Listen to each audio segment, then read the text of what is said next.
Hi everyone, welcome to our channel. ఈ రోజు అయితే కార్తీక దీపం సీరియల్ చెప్పుకుందామండి. చెప్పుకున్న ముందు స్మాల్ రిక్వెస్ట్ అండి, మా ఛానల్ ఎవరైతే కొత్త చూస్తున్నారో ప్లీజ్ సబ్స్క్రైబ్ చేసుకోవడం మర్చిపోకూడదు. ఇక వీడియోలోకి అయితే వెళ్ళిపోదాం. దీపస్థానంలో మావయ్య ఉండి ఇలాగే చేయి పట్టుకుంటే అప్పుడు నా భార్య వాళ్ళ తల్లి వచ్చి తను నీకు కూతురేంటి అంటూ నిలదీస్తూ ఉంటే నువ్వేం చేస్తావద్దా అంటాడు కార్తీక్. అప్పుడు సుమిత్ర లాగిపెట్టి కొడతాను అని చెప్తుంది. అప్పుడు కార్తీక్ అయితే నీ కూతురిని కొట్టత్తా అని చెప్తాడు. ఇక జ్యోత్స్న బావ అంటూ అరుస్తుంది. అప్పుడు కార్తీక్ బావ కాదు డ్రైవర్ కార్తీక్ని చేసిన సాయానికి కృతజ్ఞత చెప్పడం మర్చిపోయి ఇలా అవమానిస్తూ ఉంటే చూస్తూ ఊరుకోను. న్యాయం కోసం అరుస్తున్న ఒక డ్రైవర్ని, ఈ బాధితురాలకి భర్తని అంటూ కోపం చేశాడు. ఇక జ్యోత్స్న నాన్న అని పిలిచినందుకు దీప పుట్టుకని నేనేమీ అవమానించలేదే అంటుంది. అప్పుడు కార్తీక్ నీ కూతురు వేరొకరి నాన్న అంటే నీకు ఎలా ఉంటుంది అని అడిగావు కదా, జన్మనిస్తేనే నాన్న అని పిలవాలి, కంటేనే నాన్న అని పిలవాలి అని చెప్పావు కదా అంటాడు. ఇక శివనారాయణ అవునరా, అది చెప్పింది నిజమే కదా అంటూ జ్యోత్స్నకి వత్తాసు పలుకుతాడు. అయినా ఎవరు పడితే వాళ్ళు నాన్న అని పిలవకూడదు అని చెప్తాడు. ఇక కార్తీక్ ఎవరు పడితే వాళ్ళు కాదు తాత నీ అని చెప్పబోయి ఆగిపోతాడు. ఇక పారిజాతం ఎందుకు ఆగిపోయావు చెప్పు అంటుంది. అప్పుడు కార్తీక్ తాత దీప నీ మనవరాలి వయసే తాత అంటూ దీప పడేసిన పగిలిన కప్పు ముక్కలైతే చూపిస్తాడు. ఇప్పుడు అది పగిలి ముక్కలైంది. అలాగే దీప మావయ్యను పట్టుకోకపోతే ఆ కాఫీ కప్పు ప్లేస్లో మావయ్య ఉండేవాడు అంటూ చాలా కోపం చేస్తాడు. అప్పుడు శివనారాయణ దీప నాన్న అని పిలవడం తప్పే అయినా కూడా దీప చేసింది మంచి పనే కాబట్టి తనని క్షమించవచ్చు. అలాగే దీప చేసిన పనికి జ్యోత్స్న కొట్టబోయింది కదా, అది చాలా తప్పు అని చెప్తాడు. ఇక కార్తీక్ అందుకే ఓనర్ గారు నా భార్యకి సారీ చెప్పాల్సిందే అంటూ మొండిగా వాదిస్తాడు. ఇక కార్తీక్ అడిగిన దానిలో న్యాయం అయితే ఉంటుంది. అప్పుడు శివనారాయణ జ్యోత్స్నని సారీ చెప్పమని చెప్తాడు. కానీ అందుకైతే ఒప్పుకోదు జ్యోత్స్న. అప్పుడు అందరు కలిసి జ్యోత్స్నని గట్టిగానే బెదిరిస్తారు. ఇక తప్పేది లేక జ్యోత్స్న అందరి ముందు గట్టిగా దీపకి సారీ చెప్తుంది. ఇక కోపంగా అక్కడ నుండి వెళ్ళిపోతుంది. అప్పుడు పారిజాతం నా మనవరాలి చేత సారీ చెప్పించి తనని బాధ పెట్టారు అంటూ కోపంగా తను కూడా వెళ్ళిపోతుంది. తర్వాత శివనారాయణ ఇంటి పెద్దరికని ఇలా వేలెత్తి చూపించే సాహసం ఇంకోసారి చేయకు, ఎందుకంటే ఎలా చేయాలో నాకు బాగా తెలుసు అని కార్తీక్తో చెప్తాడు. ఇక దశరథుని కూడా మెట్లు దిగేటప్పుడు కాస్త జాగ్రత్తగా చూసుకోవాలి అని చెప్పి తను అక్కడైతే వెళ్ళిపోతాడు. అప్పుడు దశరథ అమ్మ దీప నన్ను పడిపోకుండా కాపాడవమ్మా, చాలా థ్యాంక్స్ అంటూ దండం పెడతాడు. అప్పుడు దీప సారీ అండి, నేను నిన్ను నాన్న అని పిలిచాను అంటుంది. అప్పుడు దశరథ పర్వాలేదమ్మా, నువ్వు నాకు కూతురు లాంటి దానివే అంటాడు ప్రేమగా. ఇక ఆ మాటకి దీప మొహంలో చాలా ఆనందం. తర్వాత దశరథ వెళ్ళిపోతాడు. తర్వాత సుమిత్ర గాయాలు చేసేది నువ్వే, సహాయం చేసేది నువ్వే, నిన్ను ఎలా అర్థం చేసుకోవాలో నాకు అర్థం కావట్లేదు అంటూ తను కూడా అక్కడ నుండి వెళ్ళిపోతుంది. ఇక దీప ఆ పగిలిన సాసర ముక్కలు క్లీన్ చేస్తూ ఉంటుంది. అప్పుడు కార్తీక్ దీప ఈ కుటుంబం కూడా పగిలిన సాస లాంటిదే, దీన్ని కూడా నువ్వు బాగు చేయాలి అని చెప్తాడు. సరే దీప, నువ్వు మీ నాన్నని మొదటిసారి నాన్న అని పిలిచావు కదా, నీకు ఆనందమేగా, ఈ ఆనందంలో ఒక్కసారి నా నవ్వచ్చు కదా మరదల పిల్ల అంటూ ఆట పడిస్తాడు. ఇక బాబు ఎవరైనా చూస్తే బాగుండదు బాబు అని చెప్పేసి తను అక్కడ నుండి వెళ్ళిపోతుంది.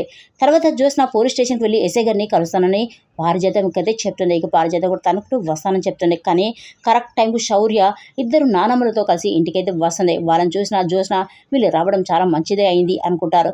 తర్వాత శౌర్య అమ్మా నాన్నలతో జ్యోత్స్నతో దశరథతో అందరితో ప్రేమగా పలకరిస్తూ ఉంటుంది.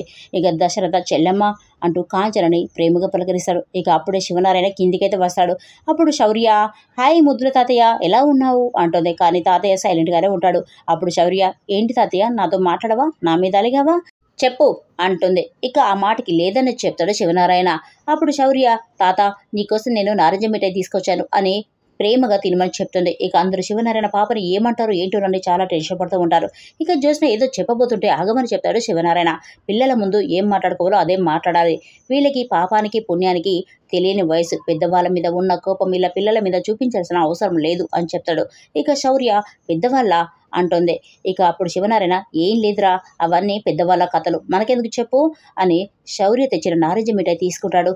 ఇక నాకింత ప్రేమగా తెచ్చావు కదా, మరి నీకేం కావాలి అంటాడు. అప్పుడు శౌర్య నా దగ్గర ఇంకా ఉన్నాయి కదా అని చెప్తుంది. వేరేది వద్దులే, దీన్ని మనం సగం సగం చేసుకుందాం అని చెప్తాడు. అప్పుడు శౌర్య కాకింగ్లు చేసి తాతయ్యకు సగం తను సగం ప్రేమగా తినిపించుకుంటారు. ఇక తాతయ్య మనవరాలు చాలా హ్యాపీగా ఉంటారు. వీళ్ళని చూసి అందరూ కూడా చాలా హ్యాపీగా ఫీల్ అవుతారు. అప్పుడు కాంచన ఎలా ఉన్నావు నాన్న అంటుంది. సమాధానం చెప్పలేకపోతాడు శివనారాయణ.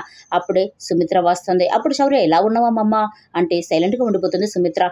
ఇక దీప కార్తీక్లు సుమిత్ర ఏమంటుందో ఏంటోనని చాలా టెన్షన్ పడుతూ ఉంటారు. కానీ సుమిత్ర కూడా ఎంతో ప్రేమగా మనవరాలతో మాట్లాడుతూ ఉంటుంది. శౌర్య తెచ్చిన నారింజ మిఠాయి తీసుకుంటుంది. ఇదంటే నాకు చాలా ఇష్టం అని చెప్తుంది. ఇక ఇద్దరు కూడా చాలా సరదాగా ఉంటారు. అప్పుడు జ్యోత్స్న మళ్ళీ ఏదో చెప్పబోతుంటే అప్పుడు సుమిత్ర పిల్లలు ఆస్తికి వారసురాలే గాని పెద్దలు చేసిన తప్పులకి కాదు అంటుంది. ఇక దశరథ కూడా మరి నాకు లేదా నారింజ అంటాడు. ఇక శౌర్య తాతయ్య కుడితి ప్రేమగా తినిపిస్తుంది. వీళ్ళ ఆనందాన్ని చూసి తట్టుకోలేకపోతారు పారిజాతం జ్యోత్స్న. ఇక పారిజాతం యుద్ధం చేయకుండానే గెలిచేశాడే మనోడు అనుకుంటుంది. ఇదంతా చూస్తూ దీప, కార్తిక్ చాలా హ్యాపీగా ఫీల్ అవుతారు. ముఖ్యంగా దీప చాలా సంతోషంగా ఉంటుంది. ఇక శౌర్య జ్యోష్ఠకి, పారిజాతంకి నారింజ మిఠాయి ఇవ్వబోతుంటే వాళ్ళిద్దరు కూడా వద్దని చెప్తారు. ఇక కాంచన ఎలా ఉన్నావు వదిన అంటూ సుమిత్రకైతే అడుగుతుంది. కానీ సుమిత్ర ఏం మాట్లాడలేకపోతుంది. ఇక దీపని ఇంటికి వచ్చిన అతిథులకి మర్యాదలు చేయాలి కదా, ఏదైనా చేసివు అని చెప్పేసి శౌర్యని తన గదిలోకి అయితే తీసుకెళ్తుంది. అప్పుడు జ్యోత్స్న దీపని తన రూమ్లో డస్ట్ ఉందని చెప్పేసి దీపను వచ్చి క్లీన్ చేయమని చెప్తుంది. ఇక దీప అయితే వెళ్ళిపోతుంది. పారిజాతం జ్యోత్స్న కూడా వాళ్ళ గదిలోకి అయితే వెళ్ళిపోతారు. ఇక దశరథ చెల్లెమ్మ లోపలికి రామ్మ అని చెప్తాడు. ఇక కాంచన అన్నయ్య నేను ఒక్కసారి నాన్న దగ్గరికి వెళ్ళాలి అని చెప్పేసి తను ఒక్కదే శివనారాయణ రూమ్లోకి అయితే వెళ్ళిపోతుంది.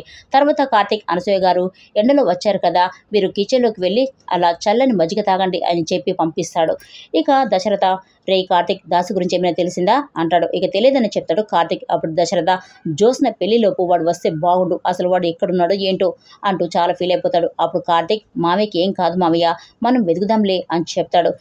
ఇదిలో ఉంటే మరోవైపు శౌర్య తన తాతయ్య భుజాలపై ఎక్కి ఊయలుగుతూ ఉంటుంది. తాతయ్య నేను చాలా బాగా చదువుకుంటున్నాను అని చెప్తుంది. ఇక సుమిత్ర తనకి ఎంతో ప్రేమగా ఫ్రూట్స్ తినిపిస్తూ ఉంటుంది. దశరథ సుమిత్ర ఇద్దరు కూడా మనవరాలతో చాలా సరదాగా కబుర్లు చెప్పుకుంటూ ఉంటారు.